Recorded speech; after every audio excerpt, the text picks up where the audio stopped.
Hoy, nita! Asa man ka adto? Hapit sa diri sa tindahan. Kakita ka pa sa kauban ni Marites gahapon? Ang iyang apam perting gapuha. Murag datuon ang iyang apam ni Takay. Naay sakyanan. Da, bibang, manglaba ko kay perting na akong labunon. Uy, bibang, nakakita mo ko gabi igod sa puti nga sakyanan nilang Marites. Abi ni mo, bibang, kana bitong apam ni Marites, dato manggod na. Dako kay nagbalay si Marites sa Manila, pero gilom-hilom ra na nila. Pero nita, basin og dili tinuod apam, uy.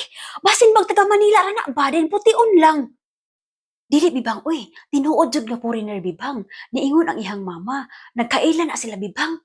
Uy, sa online na sila nagkaila bibang. Uy, nita, nakakita ko sa apam ni Marites gabi. Tinuod gid nga apam, gwapo. Pero nita, ang ako lang kabalakan ba?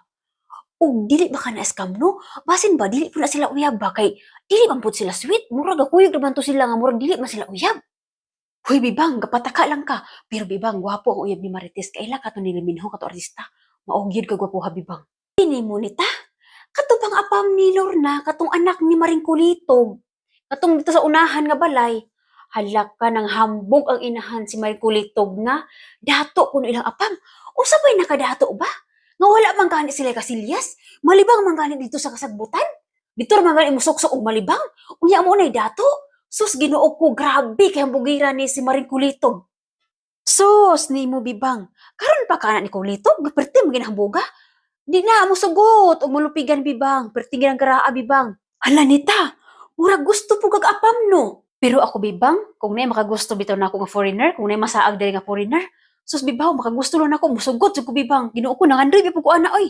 Sus nita, kung makaapam man gani ka nita, ayaw jud ko galinti ha. Ako lay tig picture nimo nita, ako lay mo tig post sa Facebook. Pero bibang, o ako'y makaapang bibang, ayaw di ako i-chismis bibang ha? Bantay unayan ko nimo bibang. Sus nita, ayaw gyud kagulan chismis nita. Kita ramang duha ang chismosa diri in tawon. Oy, karon pa ka, dita mag inunayay, kita ran duha ang nakahibalo sa atong mga tabi.